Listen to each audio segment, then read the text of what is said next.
नमस्कार, राघवेंद्र ई क्लासेज में आपका स्वागत है। हमारा शब्द विचार का टॉपिक चल रहा था और शब्द विचार में हमने रचना के आधार पर जो शब्द के प्रकार हैं वो 3 प्रकार हमने बताए थे। 3 कौन कौन से थे? रूढ़, यौगिक और योग रूढ़। देखो, शब्द विचार में चल रहे थे हम रचना के आधार पर।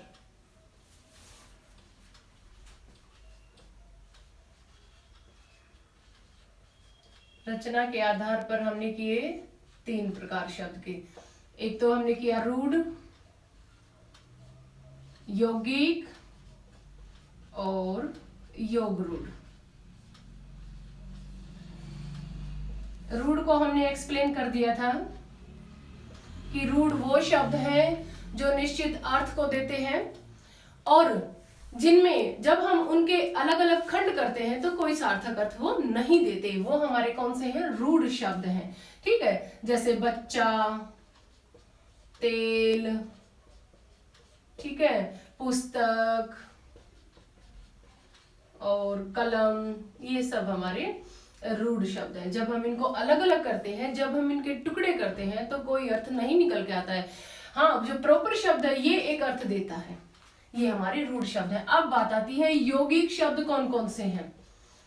यौगिक शब्द वो रूढ़ शब्द हैं, ये वही रूढ़ शब्द हैं, लेकिन जब हम इनके टुकड़े करते हैं तो ये एक सार्थक अर्थ देते हैं। या वो रूढ़ शब्द जिनमें उपसर्ग, प्रत्यय या अन्य शब्द मिलाते हैं तो वो क्या बन जाते हैं? वो हमारे यौगिक शब्द बन जाते हैं। देखो कैसे, जैसे मैंने लिखा विद्यालय।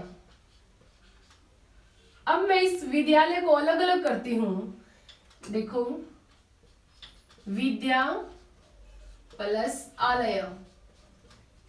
यहां इनके शब्दांश करने पर, इनके टुकड़े करने पर दोनों के प्रॉपर अर्थ आ रहे हैं। विद्या, विद्या, आलय घर, विद्या का घर।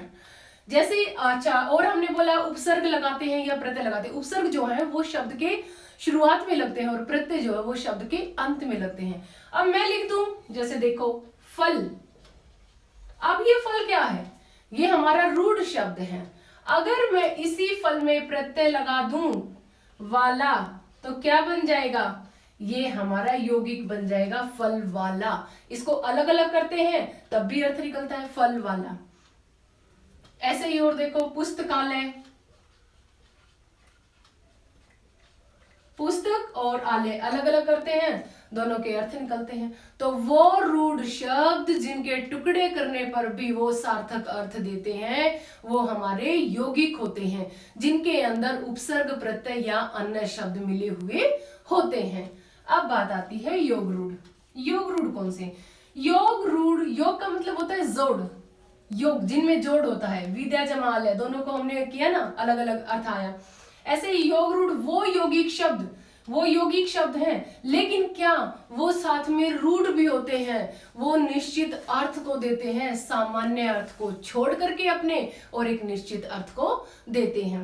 वे यौगिक शब्द जो टुकड़े करेंगे, हम सार्थक अर्थ देंगे, ठीक है, लेकिन सामान्य अर्थ को छोड़ करके किसी विशेष अर्थ को देंगे, वो होते हैं हमारे योग रूढ़। जैसे देखो, मैंने लिखा पीतांबर।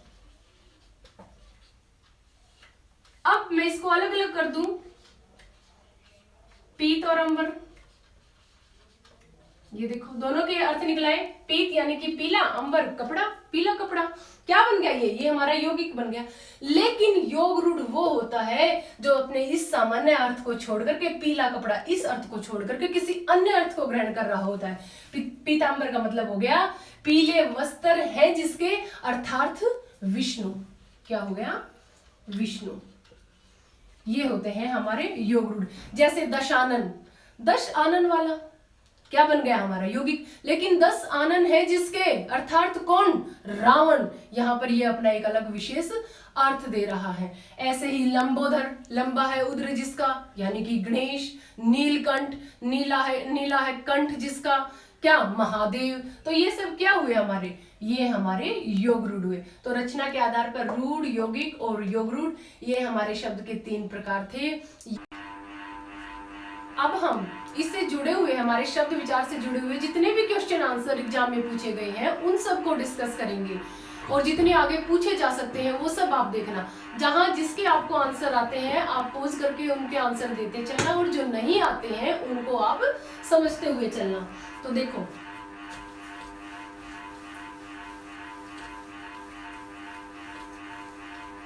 हमारा पहला क्वेश्चन है, निम्नलिखित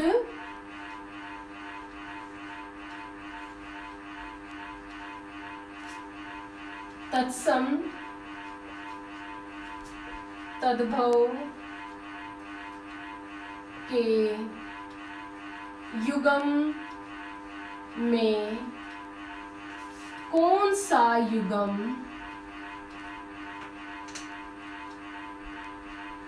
त्रुटिपूर्ण है? त्रुटिपूर्ण यहां यानी कि गलत है, आपको वो बताना है। देखो घृत घी, नेक्स्ट है उट्र ऊंट, अच्छा सी है हमारा ऑप्शन त्वरित तुरंत, और नेक्स्ट ऑप्शन है हमारा तिक्त तीखा। अब ये देखो आप तत्सम तद्भव के युगम है ये, और इनमें से आपको कौन सा युगम हमारा गलत है, त्रुटिपूर्ण यानी कि गलत है, आपको वो बताना है। तो घृत हमारी जो हमने पहचान बताई थी सबको याद हो गई होगी, उस पहचान को ध्यान में रखना आप। देखो घृत री आ गया हमारा तत्सम का है, घी हमारा क्या बन गया तद्भव, ठीक है हमारा। अब बात आती है त्वरित। त्वरित का अर्थ होता है तुरंत, हम बोलते हैं कि हम त्वरित बोलते हैं, हम ये नहीं बोलते तुरंत, तुरंत काम हो गया, तुरंत हो गया। ये त्वरित क्या है हमारा तत्सम है, और तुरंत क्या है हमारा तद्भव, ये भी ठीक है। अब बात आती है तिक्त। तिक्त हमारा संस्कृत का शब्द है, ये शुद्ध शब्द तत्सम, और तीखा क्या है हम हिंदी में बोलते हैं, ठीक है। तो ये तद्भव, ये तत्सम, ये तद्भव, ये भी हमारा ठीक है। अब बात आती है उट्र और ऊंट, ये भी हमें शुद्ध लग रहा है। क्यों ये हमें शुद्ध कैसे लग रहा है? हमने बताया था ट्र आएगा, र आएगा, र के रूप तो है, और ऊंट यहाँ पर हमारा अनुनासिक भी आ रहा है, ये भी ठीक लग रहा है। लेकिन इसको हम उट्र नहीं लिखते, इसको हम क्या लिखते हैं, इसको हम उष्ट्र लिखते हैं। उष्ट्र होता है ये, उष्ट्र मीन्स ऊंट। तो देखो इतनी छोटी सी बारीक सी यहाँ पर मिस्टेक की गई है जो आपको दिखाई भी नहीं देती, ठीक है, देख नहीं पाते, तो ये ध्यान देना है, उष्ट्र का होता है ऊंट। अब नेक्स्ट क्वेश्चन की ओर चलते हैं। देखो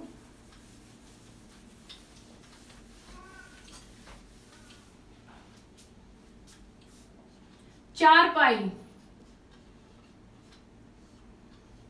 चारपाई शब्द है, कैसा शब्द है ये बताना है।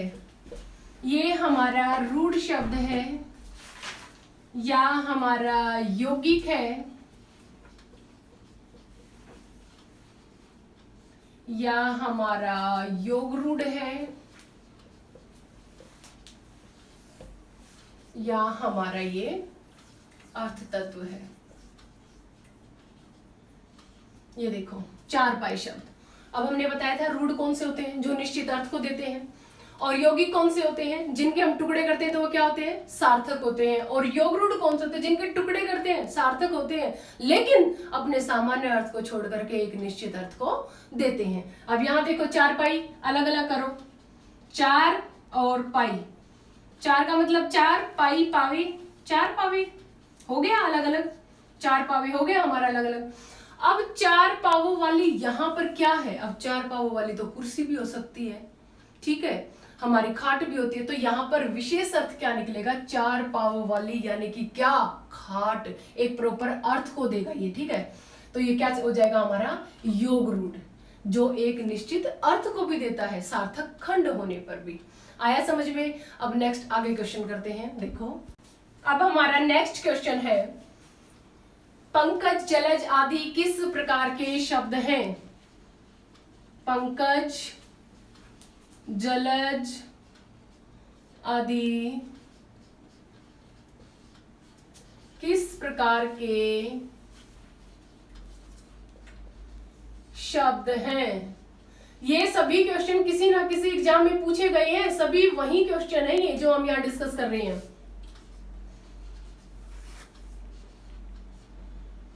तो देखो, यौगिक, बी हमारा रूढ़, सी हमारा योग रूढ़ और डी हमारा मिश्रित। पंकज, जलज किस प्रकार के शब्द हैं? यौगिक है, रूढ़ है, या योग रूढ़ है, या मिश्रित है, हमें ये बताना है। अब देखो पंकज, पंकज को आप देखो, जब हम इनके टुकड़े करते हैं, टुकड़े होते हैं, पंख प्लस ज, हो गए, टुकड़े तो हो रहे हैं। क्या अर्थ दे रहे हैं? हाँ दे रहे हैं। पंख, पंख का मतलब क्या होता है? कीचड़, और ज का मतलब क्या होता है? उत्पन्न होना, जो यानी कि उत्पन्न होना, जो कीचड़ में उत्पन्न होते हैं वो क्या कहलाते हैं? पंकज। दे रहे हैं या प्रॉपर अर्थ, ठीक है, अपने सामान्य अर्थ को जोड़ करके दूसरा अर्थ दे रहे हैं। कीचड़ में उत्पन्न होने वाले कौन से? पंकज, जलज, ऐसे जल में उत्पन्न होने वाले, ठीक है। तो ये हमारे क्या कहलाएंगे? सारे योग रूढ़ कहलाएंगे। ना तो ये यौगिक है, ना तो ये हमारे यौगिक है, और ना ही रूढ़ है। और मिश्रित तो हमने कौन से किए थे? मिश्रित को तो हम क्या कहते हैं? संकर शब्द भी कहते हैं। ये हमने व्युत्पत्ति के आधार पर किए थे, ठीक है। अब आगे चलते हैं नेक्स्ट क्वेश्चन की ओर।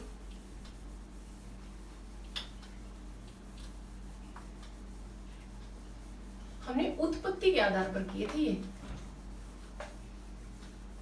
तत्सम, तद्भव, देशज, विदेशज और संकर।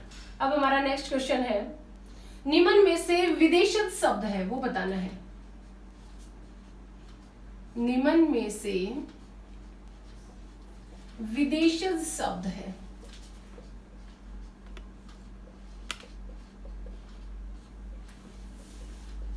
ठीक है। विदेशज शब्द कौन सा है आपको ये देखना है। देखो, कैंची, ठीक है, बी हमारा है तेंदुआ, और सी हमारा है कपूर, और डी हमारा है पगड़ी। हमें बताना है विदेशज शब्द यानी कि आगत शब्द जो कि दूसरी भाषाओं से आया है। तेंदुआ, तेंदुआ शब्द कैसा है? देशज शब्द है तेंदुआ। कपूर, कपूर जो है वो हमारा तत्सम शब्द है। शुद्ध हम क्या बोलते हैं? हम बोलते हैं कर्पूर। क्या बोलते हैं? कर्पूर। कर्पूर का क्या बन जाता है तद्भव में? कपूर। और पगड़ी, ये हमने आपको बताया था, पगड़ी कैसा शब्द है? देशज शब्द है। लोटा, पगड़ी, झोला, थाली, ये सब हमने किए थे, ये हमारे कैसे हैं? देशज। बात कर रहे हैं विदेशज शब्द कौन सा है, तो कैंची हमारा कौन सा शब्द हुआ? कैंची हमारा विदेशज शब्द हुआ। अब नेक्स्ट क्वेश्चन की ओर चलते हैं। अब हमारा नेक्स्ट क्वेश्चन है कि तत्सम शब्द कौन सा है? तत्सम शब्द बताना है। ये देखो, जैसे हमारा है मार्ग, हमारा बी ऑप्शन है दांत, ठीक है, और सी ऑप्शन है हमारा शरबत, और डी ऑप्शन है हमारा मुहावरा। बात आ रही है तत्सम शब्द की। तत्सम में हमने जो ट्रिक बताई थी वही ट्रिक काम करेगी। र दिखाई दे रहा है आपको? र के रूप, चाहे वो र ऊपर हो, चाहे नीचे हो, चाहे वो ट्रक या ड्रम वाला र हो, तो सीधा आपको बस यही देखना है। तत्सम शब्द पूछ रखा है, हमारी ट्रिक काम कर रही है। मार्ग, तो ये हमारा कौन सा हुआ? मार्ग हमारा तत्सम शब्द हुआ। आ गया होगा समझ में। अब नेक्स्ट आगे क्वेश्चन की ओर चलते हैं। देखो,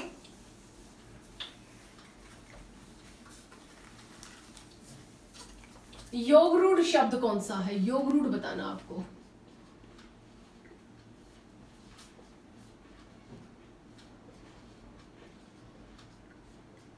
कौन सा है?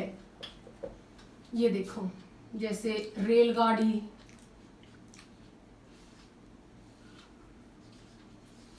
सेनापति,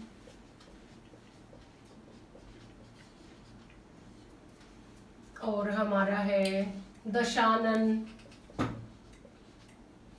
ये और हमारा डी ऑप्शन है पुस्तकालय। पुस्तकालय। रेलगाड़ी, रेलगाड़ी दो शब्दों से बना है, ठीक है, लेकिन हमने बताया था कि रेलगाड़ी हमारा कैसा शब्द है, हमारा संकर शब्द है, जो दो भिन्न भाषाओं के शब्दों से बना हुआ शब्द कैसा कहलाता है, संकर शब्द कहलाता है। हमने पूछा कौन सा, योग रूढ़, जिसका कोई अर्थ निकले, जब हम टुकड़े कर दें, टुकड़े करने के बाद भी कोई अर्थ निकले।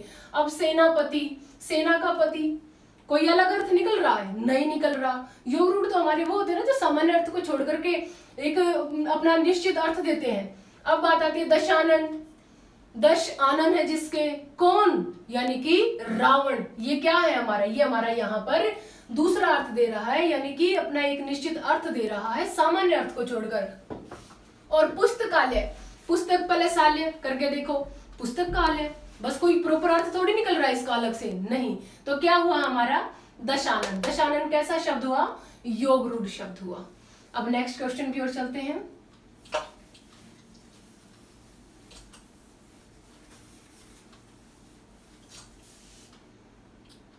अब क्वेश्चन है आपका, अर्थ के आधार पर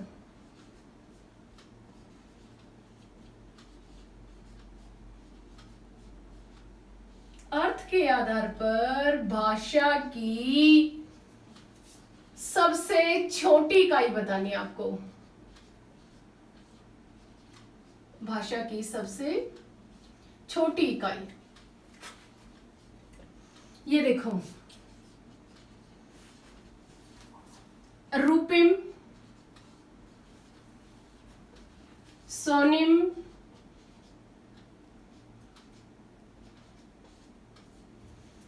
सी ए और बी दोनों, ए और बी दोनों, या इनमें से कोई नहीं, या इनमें से कोई नहीं। अगर आपको ध्यान हो तो हमने क्वेश्चन किया था, वर्ण विचार का टॉपिक किया, तो हमने उसमें किया था कि वर्ण को हम क्या कहते हैं, वर्ण को हम क्या कहते हैं, वर्ण को हम सोनिम भी कहते हैं। क्या कहते हैं, सोनिम भी कहते हैं। अब बात आई अर्थ के आधार पर भाषा की छोटी इकाई कौन सी है, तो यहाँ पर देखो सोनिम आया, इसका मतलब ये वर्ण की बात करा, तो वर्ण तो हमारे होते ही नहीं, क्योंकि वर्ण का तो कोई अर्थ नहीं होता।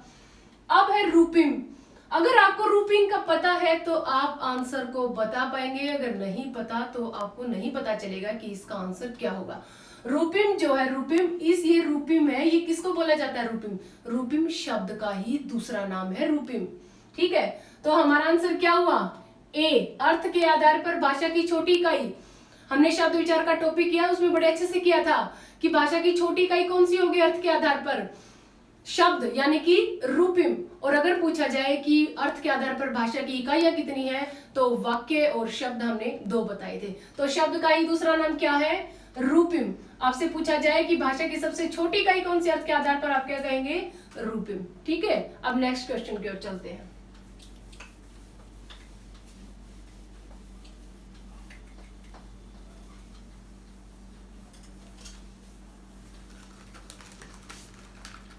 पोखर का तत्सम रूप आपसे पूछा जाए, इसका मतलब पोखर कैसा है, तद्भव हुआ। आपसे पूछा क्या गया है, पोखर का तत्सम रूप पूछा गया है। ए प्रखर, बी पुष्कर, और सी प्रवीण, और डी हमारा है पोषक। पोखर, आपको पहले तो ये पता होना चाहिए पोखर, पोखर होता क्या है, पोखर का अर्थ क्या होता है। पोखर का अर्थ होता है तालाब, ठीक है। ये हमारा कैसा शब्द है, ये हमारा तद्भव शब्द है। अब हमें इसी का तत्सम देखना है। तो एक तो हमारी यहाँ जो पहचान हमने की थी वो पहचान काम कर रही है, र आ गया, क्या आ गया, र आ गया, यानी कि क्या हो जाएगा, पोखर का तत्सम प्रखर, सॉरी यहाँ प्रखर नहीं होगा, प्रखर का अर्थ होता है तीक्ष्ण, तेज, ठीक है, इसका अर्थ होता है तीक्ष्ण। प्रखर का अर्थ परखना, किसी चीज को पहचानना, वो होता है, ठीक है, तीक्ष्ण या फिर तेज। पोखर का तत्सम होगा हमारा पुष्कर, क्या होगा, पुष्कर, ठीक है। प्रवीण, तेज, निपुण जिसको बोलते हैं, पोषक, ये सारे अलग अर्थ चले जाएंगे। पोखर का तत्सम हो जाएगा हमारा पुष्कर, ठीक है। अब नेक्स्ट क्वेश्चन की ओर चलते हैं।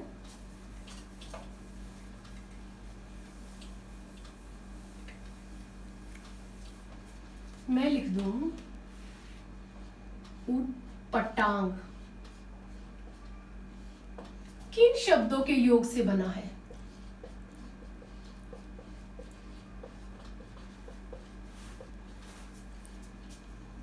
दो के योग से बना है।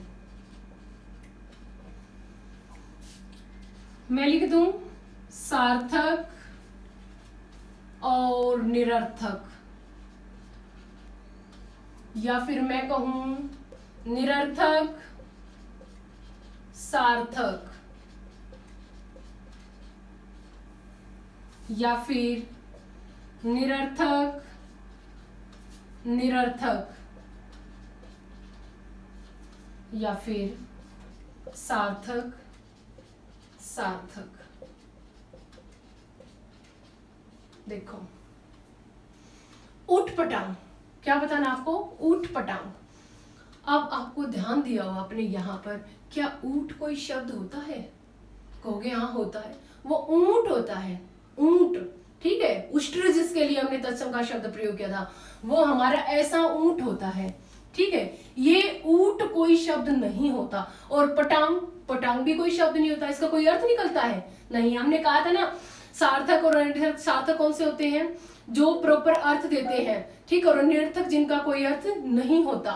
अब ऊंट, इसका भी कोई अर्थ नहीं, अगर हम ऐसे लिख देते हैं तो ऊंट का अर्थ हो जाता है, ठीक है। अगर ये ऐसे दिया हुआ है आपको ऊंट, तो इसका कोई अर्थ नहीं है। पटांग, इसका भी कोई अर्थ नहीं होता। तो ये दोनों हमारे कैसे शब्द हैं, ये हमारे निरर्थक और निरर्थक, दोनों शब्द कैसे हैं, निरर्थक हैं। आ गया समझ में?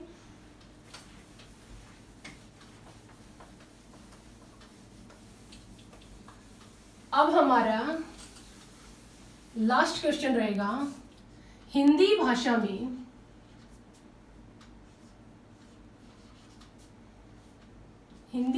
में निम्नलिखित में से कौन सा शब्द